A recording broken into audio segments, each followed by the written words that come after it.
학계 2장 1절로 5절의 말씀입니다. 다 찾으신 줄 알고 제가 하나님의 말씀을 봉독하도록 하겠습니다.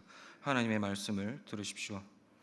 일곱째 달 곧 그 달 21일에 여호와의 말씀이 선지자 학계에게 임하니라. 이르시되 너는 스알디엘의 아들 유다 총독 스룹바벨과 여호사닥의 아들 대제사장 여호수아와 남은 백성에게 말하여 이르라. 너희 가운데 남아 있는 자 중에서 이 성전의 이전 영광을 본 자가 누구냐? 이제 이것이 너희에게 어떻게 보이느냐? 이것이 너희 눈에 보잘것없지 아니하냐? 그러나 여호와가 이르노라. 스룹바벨아, 스스로 굳세게 할지어다. 여호사닥의 아들 대제사장 여호수아야, 스스로 굳세게 할지어다. 여호와의 말이니라. 이 땅 모든 백성아, 스스로 굳세게 하여 일어날지어다. 내가 너희와 함께하노라. 만군의 여호와의 말이니라. 너희가 애굽에서 나올 때 내가 너희와 언약한 말과 나의 영이 계속하여 너희 가운데 머물러 있나니 너희는 두려워하지 말지어다. 아멘. 읽은 말씀으로 담대한 헌신은 어디에서 오나? 라는 제목으로 함께 하나님의 말씀을 살피도록 하겠습니다. 사실 오늘 설교는 지지난 주간의 새벽 묵상 본문을 좀 개인적으로 깊이 묵상하고 연구한 것을 원고로 정리한 것입니다.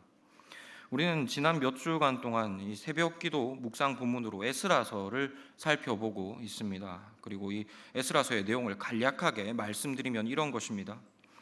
바벨론으로 끌려간 이 유다의 포로들이 하나님의 은혜로 성전을 재건하기 위해서 이 폐허가 된 예루살렘으로 돌아옵니다.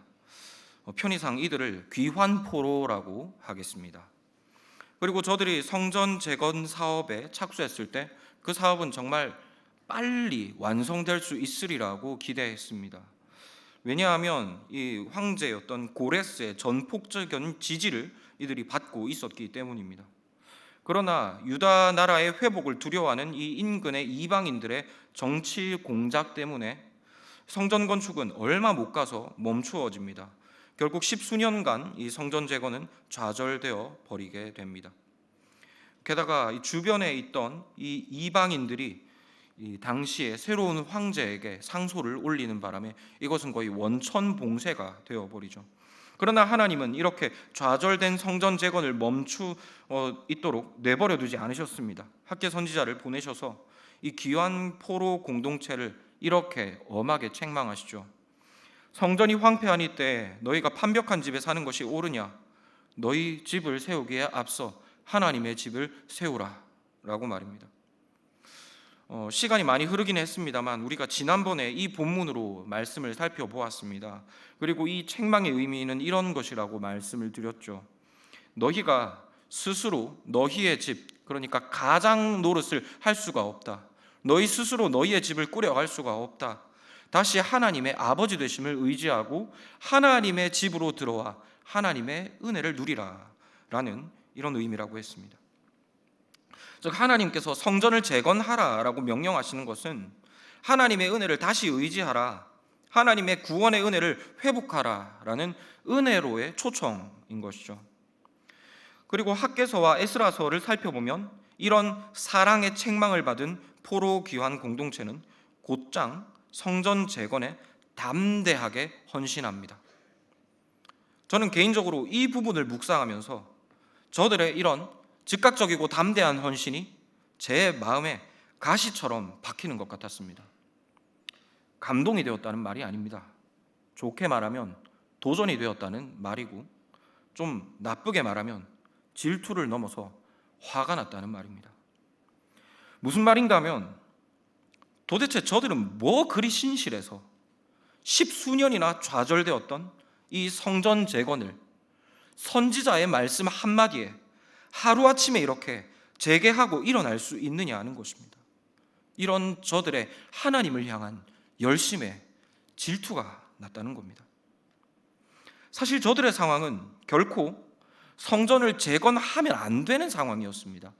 성전을 재건할 수가 없는 상황이었다는 것입니다. 지금껏 노력을 안 해서, 도전을 안 해가지고 성전 재건이 멈추어져 있었던 것이 아니라는 것이죠. 왜냐하면 당시 성전을 재건한다라고 하는 것은 곧 자신들을 통치하고 있는 페르시아 제국에 대한 반역이나 마찬가지였기 때문입니다. 성전 재건을 명령했던 고레스가 황제 자리에 물러나자마자 아하수에로 황제가 황제 자리에 오릅니다. 그러자 이방인들은 이 아하수에로 황제에게 성전 재건을 반대하는 상소를 올립니다. 예루살렘 성전은 반역의 상징이다. 이것을 지으면은 황제의 나라가 또 한 번 저 유다 사람들을 통하여 어려움을 겪게 될 것이다. 그러니 저 성전 재건을 중단시키라라고 상소를 넣었다는 것입니다. 이에 아하수에로는 황제의 권세로 이 예루살렘 성전 재건을 금지시켜 버렸습니다. 그래서 성전 재건이 지금까지 좌절되어 있었던 것입니다. 성전터에 삽을 갖다 대었다가는 지금 예루살렘이 불바다가 될 위기에 놓인 것이죠. 이런 상황에 도대체 누가 성전을 다시 재건할 수 있단 말입니까? 선지자 몇 명이 나서서 성전 지으라고 열심히 독촉한다고 한들 과연 누가 감히 이 성전 재건에 나설 수가 있는 상황이냐 하는 것이죠. 이런 담대한 헌신이 어떻게 가능한가 말입니다. 그럼에도 불구하고 성경은 저들의 담대한 헌신에 대해서 이렇게 증언하고 있습니다. 학개 1장 14절 말씀입니다. 여호와께서 스알디엘의 아들 유다 총독 스룹바벨의 마음과 요사닥의 아들 대제사장 여호수아의 마음과 남은 모든 백성의 마음을 감동시키시매 그들이 와서 만군의 여호와 그들의 하나님의 전 공사를 하였으니. 선지자의 말씀이 선포되자 온 유다 공동체는 지도자로부터 모든 백성에 이르기까지 한 마음으로 하나님의 말씀에 감동을 받습니다. 그리고는 단대하게 헌신합니다. 지도자 한두 명이 그렇게 한 것이 아닙니다. 예루살렘 공동체 전체가 이렇게 헌신한 것입니다. 다 같이 죽겠다고 결심하지 않고서야 이런 헌신이 어떻게 가능하냐는 것이죠. 어쩌면 이런 추측을 해볼 수 있을지도 모르겠습니다. 학개 선지자가 진짜로 열심히 끈질기게 저들을 설득했구나라고 말입니다. 불철주야 1년 365일 1년이 지나고 2년이 지나기까지 그렇게 저들을 설득해서 결국 성전 재건이 시작되었다라고 말입니다. 그런데 정작 말씀을 보면 그렇지가 않습니다. 학개 1장 1절 말씀을 보면 다리오 왕 2년 여섯째 달 초하루에 하나님의 말씀이 학개를 통해 임했다고 기록합니다. 쉽게 말해서 하나님께서 6월 1일에 이 백성들을 책망하셨다는 것입니다. 그런데 15절 말씀을 보면 성전 재건은 여섯째 달 24일에 시행되었다고 합니다. 말씀이 떨어지고 23일 만에 온 포로 귀환 공동체가 한 마음이 되어서 자신의 목을 자를 수도 있는 이 일에 헌신한 것입니다. 정말로 죽겠다고 달려들지 않고서는 이런 헌신이 어떻게 전 공동체적으로 이렇게 일어날 수 있느냐 하는 것입니다. 뿐만 아니라 하나님은 이런 저들의 헌신을 기쁘게 받으시고 저들의 헌신에 순적한 역사로 응답하셨습니다. 새롭게 황제의 자리에 오른 다리오가 다시 성전 건축을 지원하고 나서게 됩니다. 그리고 오히려 성전 건축을 방해하는 자들의 집을 걸음터로 만들어버리겠다는 엄한 명령을 내립니다. 그림이 너무 좋죠. 하나님의 백성들은 목숨을 내어놓은 헌신을 하나님께 전 공동체적으로 담대히 드리고 하나님은 이들에게 응답하시사 이 제국의 권세까지 쥐어 흔드시면서 백성들의 헌신에 기쁘심을 나타내십니다. 얼마나 좋은 그림인가 말입니다. 새벽 기도 때 이 본문을 읽기만 하는데도 속이 상했습니다. 저와 지금의 우리 한국교회의 모습이 너무 초라해 보였기 때문입니다. 어쩌면 우리 한국교회가 처한 상황은 본문에서 귀환 포로들이 처한 상황과도 닮은 점이 있는 것 같습니다. 우리 역시 하나님 나라의 부흥을 위해서 담대하게 헌신해야 하지만 그 헌신이 가로막혀 있다는 것입니다.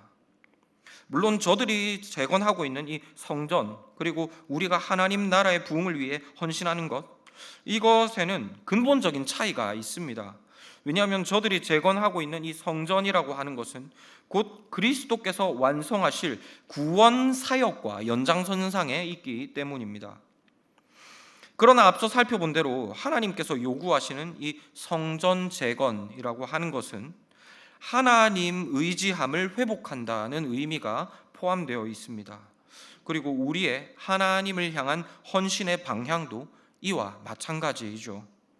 이런 점에서 보자면 저들의 성전 재건을 위한 노력이라고 하는 것은 우리의 하나님 나라를 위한 헌신이라고 적용할 수가 있을 것 같습니다. 넓게 본다면 말이죠. 그리고 저들의 성전 재건이 그러하듯 우리의 하나님 나라를 향한 헌신도 마치 좌절되어 있는 것처럼 보인다는 것입니다. 한국교회는 지금껏 복음 아닌 것으로 비대해져 버린, 정말 비둔비둔해져 버린 자기의 모습을 반성하는 중에 있습니다. 그리고 코로나 시국이라는 큰 전환점 앞에서 한국교회는 이전과 같이 질주할 수 없는 상황을 맞이하게 되었습니다. 그리고 반드시 그러해야 합니다. 하지만 이런 자기 반성의 시간 속에서 우리는 겸손을 넘어서 패배감에 사로잡힌 것만 같다는 것입니다. 겸손히 하나님의 뜻을 구하며 헌신의 바른 방향을 찾아가는 것이 아니라 헌신의 가치 자체를 부정하게 되어버렸다는 것입니다. 헌신해봐도 안 되더라는 것이죠. 실망이 반복되고 실망이 일상이 되면서 우리는 점점 헌신함에 있어 담대함을 잃어버리게 된 것이 아닌가 말입니다. 그럼에도 남들이 보는 눈은 신경에 쓰입니다. 그러니 헌신의 껍데기는 꾸역꾸역 유지를 해 나갑니다. 결국 우리의 헌신은, 하나님을 향한 헌신은 담대함을 잃어버린 채 껍데기만 남게 되지 않았느냐는 것입니다.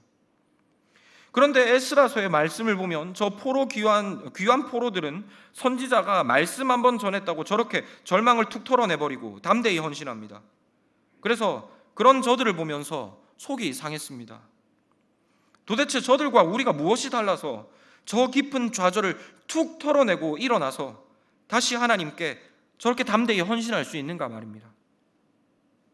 저들도 우리와 같은 사람이라면 적어도 이것은 저들의 어떤 고운 심성이나 의지 때문이 아닐 것입니다.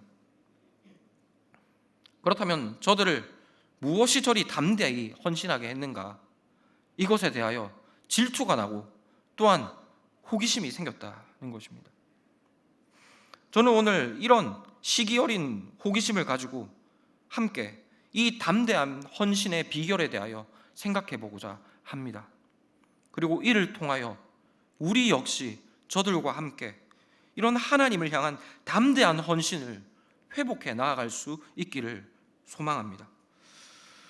그리고 이 담대한 헌신의 비결을 말하기에 앞서서 먼저 확인하고 넘어가야 할 인류 보편적인 진리가 있습니다. 그것은 헌신은 소망에서 나온다는 진리입니다. 고린도전서 9장 10절 말씀은 소망과 헌신의 관계에 대해서 이렇게 표현하고 있습니다. 밭 가는 자는 소망을 가지고 갈며 곡식 떠는 자는 함께 얻을 소망을 가지고 떠는 것이라. 말씀인즉 소망이 있는 사람, 그러니까 기대가 있는 사람이 수고를 한다는 것입니다. 이것은 단순히 성경의 원리라기보다는 아주 인류 보편적이고 인간 본성에 내재되어 있는 원리입니다. 이것을 좀 더 일상적으로 표현해 보자면 이렇게 표현할 수가 있겠죠. 수익의 가능성이 분명하면 과감하게 투자한다라고 말입니다. 신앙적이든 세속적이든 막론하고 담대한 헌신은 뚜렷한 소망, 뚜렷한 기대에서 옵니다. 물론 성경에는 엄청난 헌신을 마다하지 않은 인물들이 많이 있죠. 하지만 그렇다고 해서 그들이 헌신한 것이 손해를 즐거워해서는 아니지 않습니까? 그들이 손해를 감내한 것은 이후에 갚아주실 하나님을 기대했기 때문입니다. 영적이든 육적이든 이익의 소망이 없으면 헌신은 없습니다. 소망이 있어야 헌신이 있는 것입니다. 그리고 이런 원리를 오늘의 말씀에 적용해 보자면 귀한 포로들의 담대한 헌신의 이유는 마찬가지입니다. 바로 소망입니다.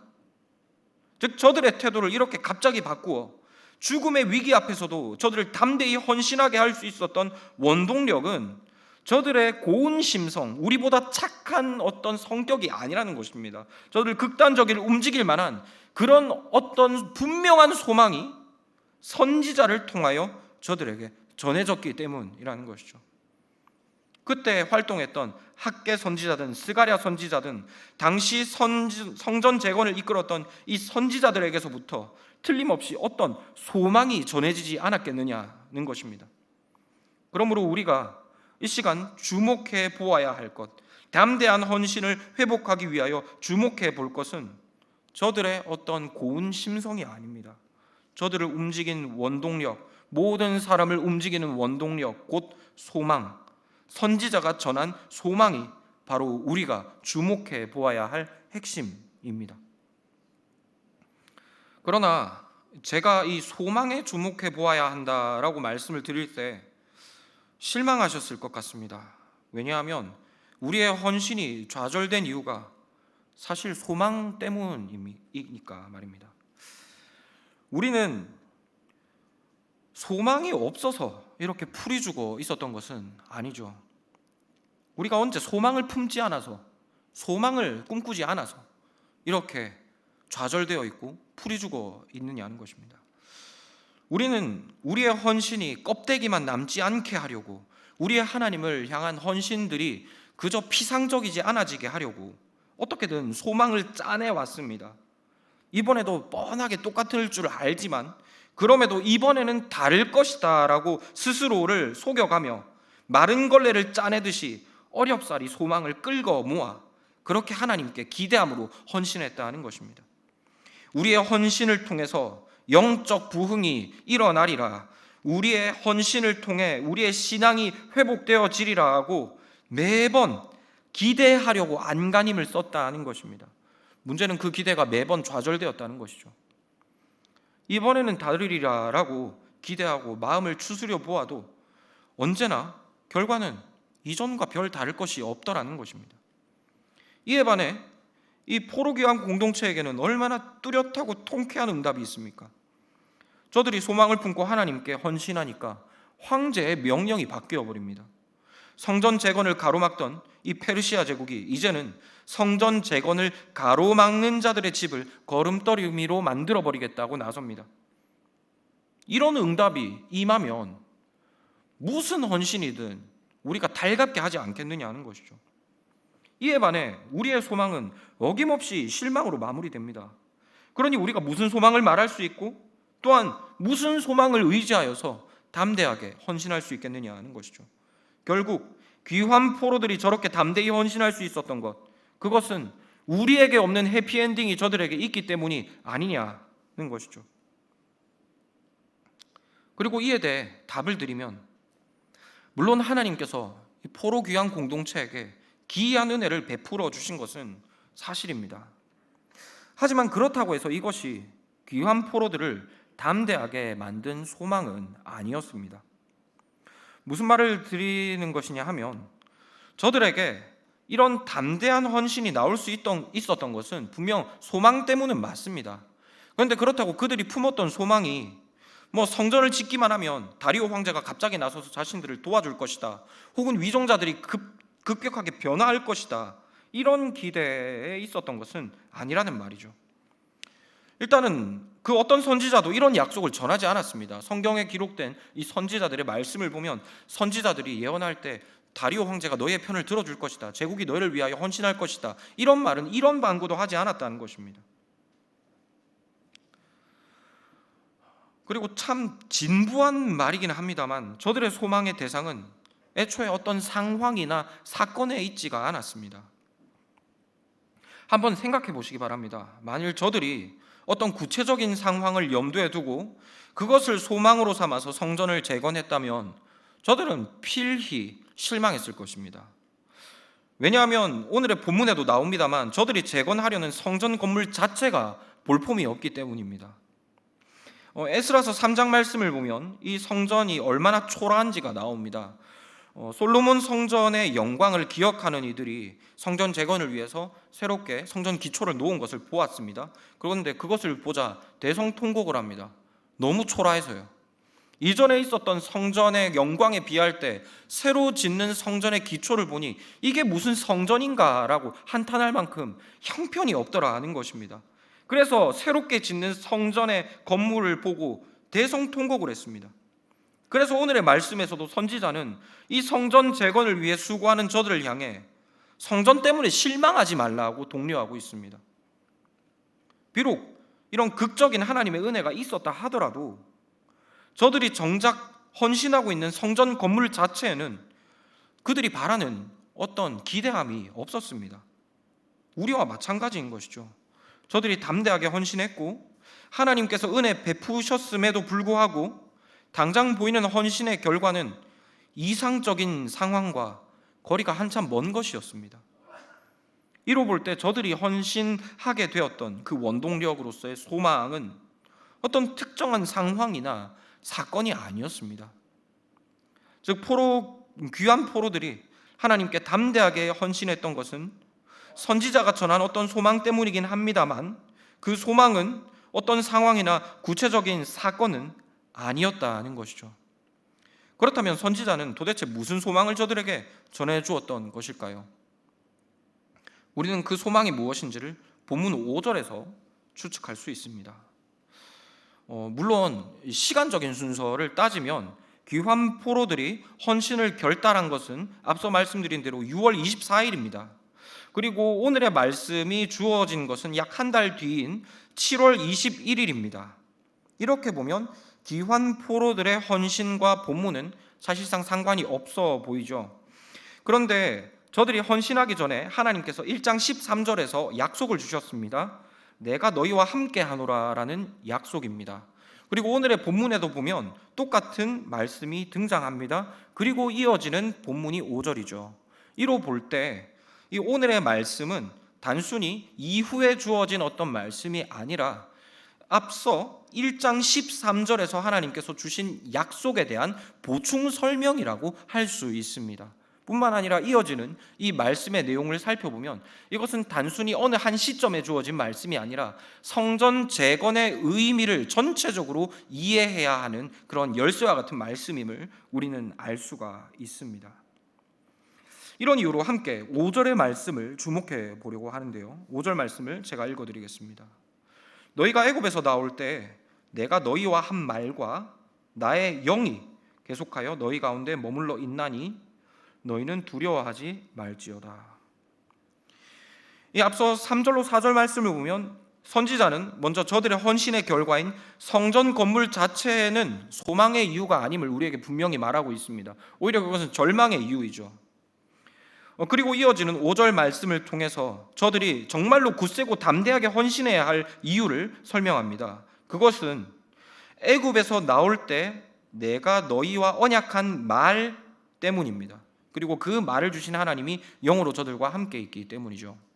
말이 애매합니다. 간단하게 정리하면 이런 의미입니다.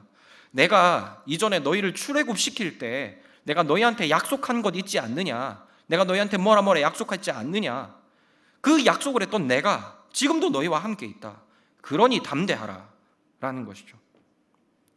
그리고 여기에서 하나님이 이미 한참 전에 지나가 버린 이 출애굽의 역사를 다시 들먹이시는 이유는 지금 행하고 있는 이 성전 재건의 역사와 출애굽의 역사가 의미상 연장선상에 있기 때문입니다. 이전 학계 설교 그리고 여러 차례 특강을 통해서 말씀드렸습니다만 이 출애굽의 역사는 하나님께서 자기 백성들을 성전으로 들이시는 사건입니다. 성전 회복의 사건이라고 할 수가 있겠죠. 이로 볼 때 출애굽의 역사는 지금의 성전 재건과 일맥상통하는 연속되고 있는 사건이라고 볼 수가 있습니다.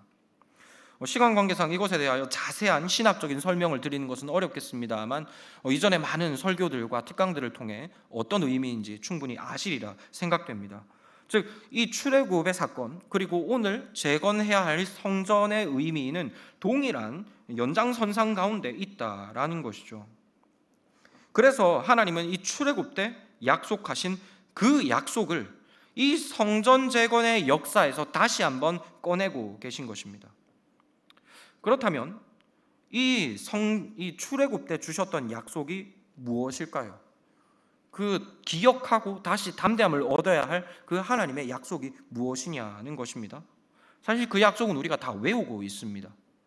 우리가 외울 만큼 성경에 빈번하게 등장하고 또 똑같은 내용이 반복되고 있습니다. 여러 가지 약속이 여러 성경에 등장하는 것이 아니라 똑같은 하나님의 약속이 성경에 여러 차례 등장한다는 것입니다. 그 기록들 중 하나를 제가 여러분에게 읽어드리겠습니다. 출애굽기 29장 46절의 말씀입니다. 그들은 내가 그들의 하나님 여호와로서 그들 중에 거하려고 그들을 애굽 땅에서 인도하여 낸 줄을 알리라. 나는 그들의 하나님 여호와이니라.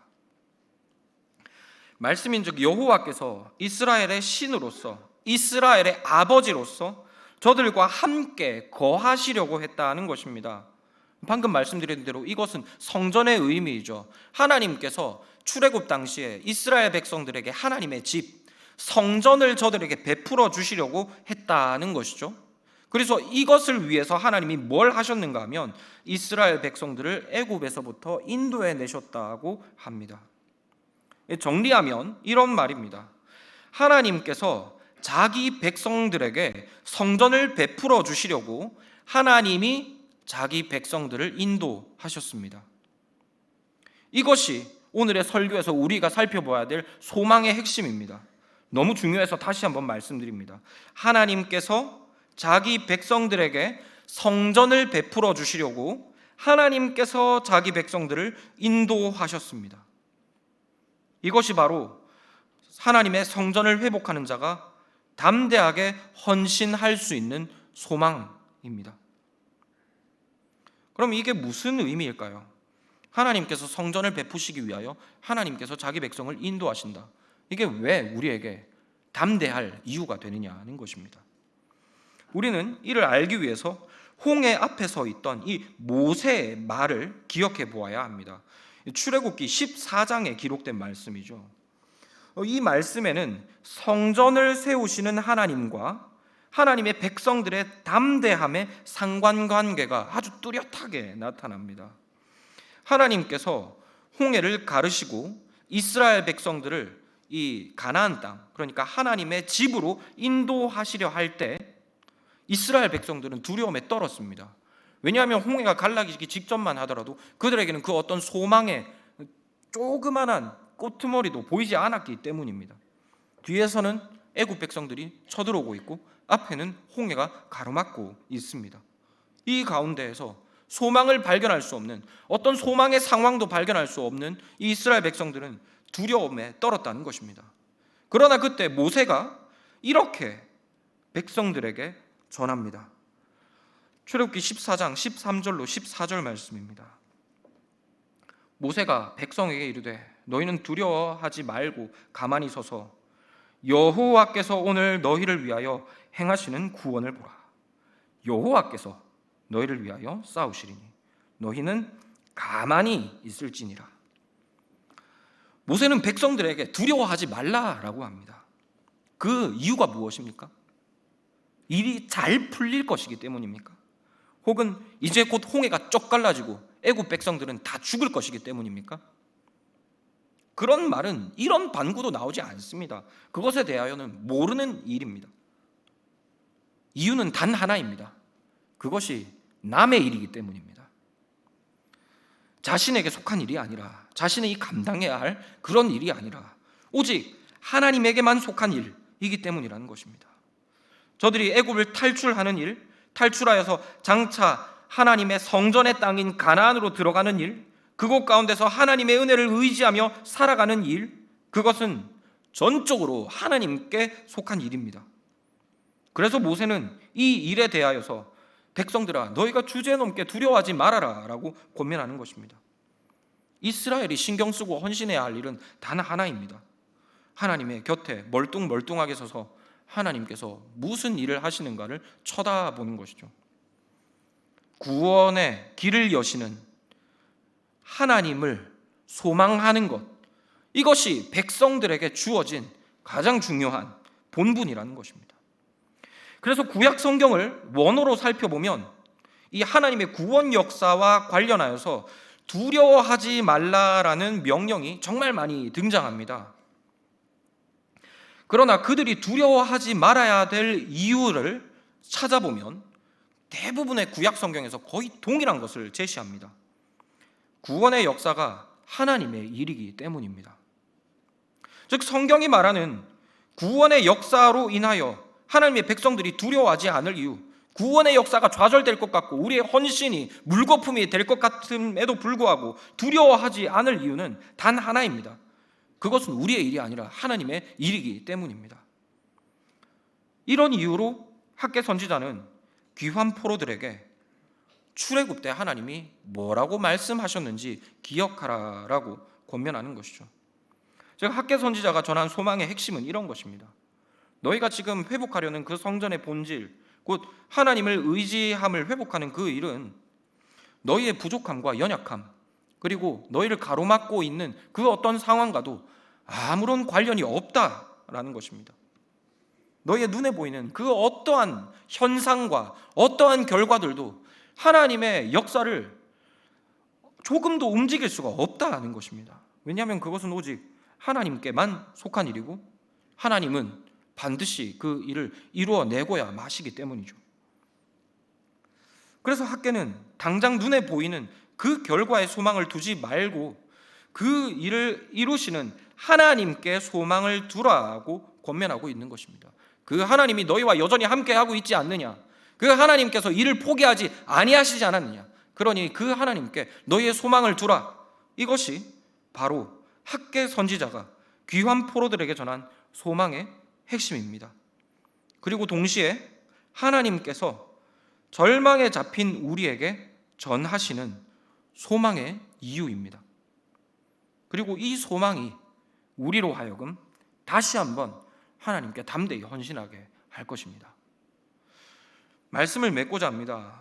서두에 말씀드린 대로 이 설교는 에스라서 말씀을 읽고 제가 속이 너무 상해서 그것을 더 깊이 묵상하고 연구하고 정리한 것입니다. 송구하게도 이 교회와 하나님 나라에 헌신하는 제 마음이 그러했다는 것입니다. 나름대로 열심을 다하고 교회와 하나님 나라를 섬기고자 노력을 했습니다. 그러나 이 새벽에 이 말씀으로 저를 비출 때, 정확하게 표현하면 이 말씀이 저를 강제로 폭로하실 때 제 안에는 그 어떤 담대함도 남아있지 않다는 사실을 들켜버렸습니다. 제 안에 그 어떤 소망도 남아있지 않다는 사실이 환히 드러났다는 것입니다. 저에게 남아있는 교회를 향한, 하나님 나라를 향한 기대라는 것은 대충 이런 것이겠죠. 내가 이 정도 수고해서 내가 상식적으로 얻어낼 수 있는 결과들, 내가 어느 정도 하면 어느 정도의 열매가 맺히겠다는 그런 가능성들, 이런 것들이 소망의 전부였다는 것입니다. 그러니 참 송구스럽게도 교회를 섬기는 것이 부담스럽게 여겨졌다는 것을 깨닫게 되었습니다. 책임감과 부담감에 치여서 꾸역꾸역 일들을 쳐내기만 바빴다는 것이죠. 저의 연약함을 이렇게 노골적으로 말씀드리는 것이 부끄럽고 송구합니다. 하지만 사실 이것이 지금의 교회를 섬기는 우리들의 솔직한 심정이지 않습니까? 우리는 왜 수고하지만 교회 부흥을 위하여 기도하지 않습니까? 혹은 기쁨 없는 헌신을 왜 꾸역꾸역 이어가고 있습니까?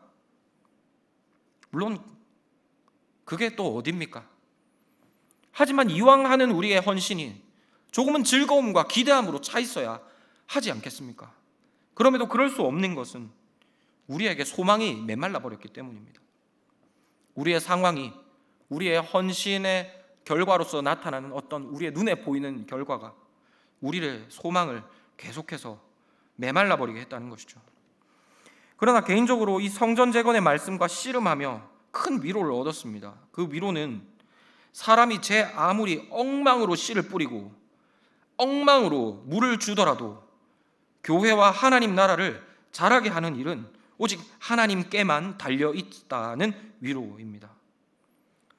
곰곰이 생각해보니 애초부터 우리를 향한 부르심은, 우리를 향한 하나님의 그 헌신으로의 부르심은 탁월함은 아니었습니다. 탁월하면 좋겠죠. 그러나 주께서 탁월함을 보고 부르셨다면 저와 우리를 부르셨겠습니까? 하나님은 사람이 세상에 있기도 전부터 홀로 하나님의 나라를 계획하고 세워오셨고 또 앞으로도 영원히 그러하실 것입니다. 우리의 헌신과는 아무런 상관이 없이, 또 우리의 눈에 보이는 어떠한 현상들과도 아무런 상관이 없이 말입니다.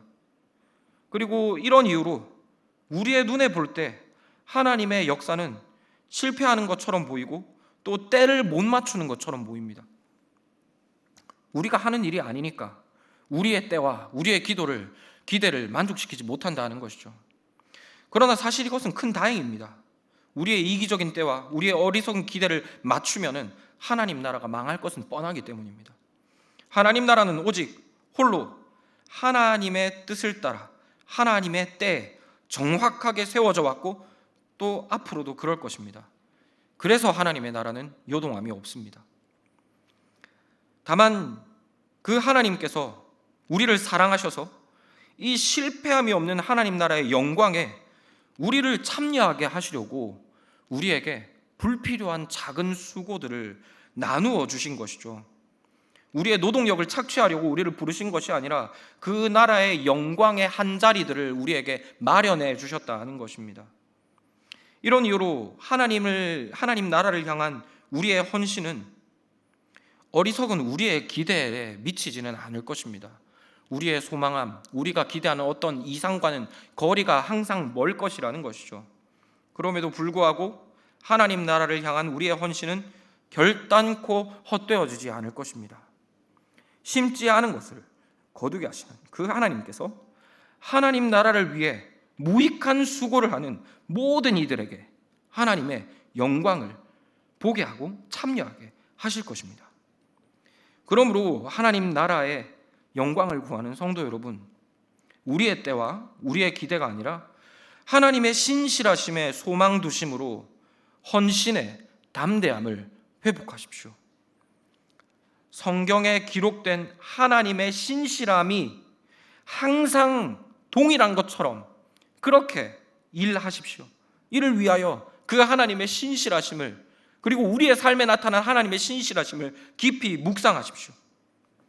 그리고 그 하나님의 신실한 일하심을 소망의 이유로 삼으시기를 권합니다.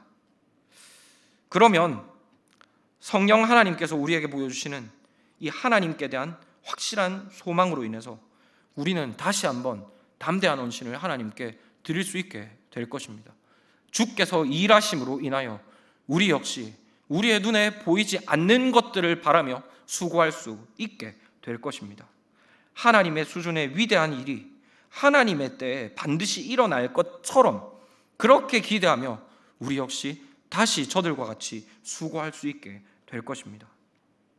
이런 소망을 회복하심으로 하나님을 향한 담대한 헌신을 회복하는 우리 모두가 되기를 소망합니다. 이 시간 말씀을 두고 우리 함께 기도하기를 소망합니다. 기도하실 때 우리의 소망이 꺼트려져 버린, 메말라 버린 헌신을 돌이켜 보시기를 권합니다. 그것이 얼마나 어렵고 또 얼마나 부담스럽습니까? 주님께서는 이런 무거운 짐을 우리에게서부터 내려놓으라고 명령하십니다. 그리고 주께서 행하시는 일을 보고 그 하나님을 즐거워하고 그 하나님을 기대하라라고 말씀하십니다.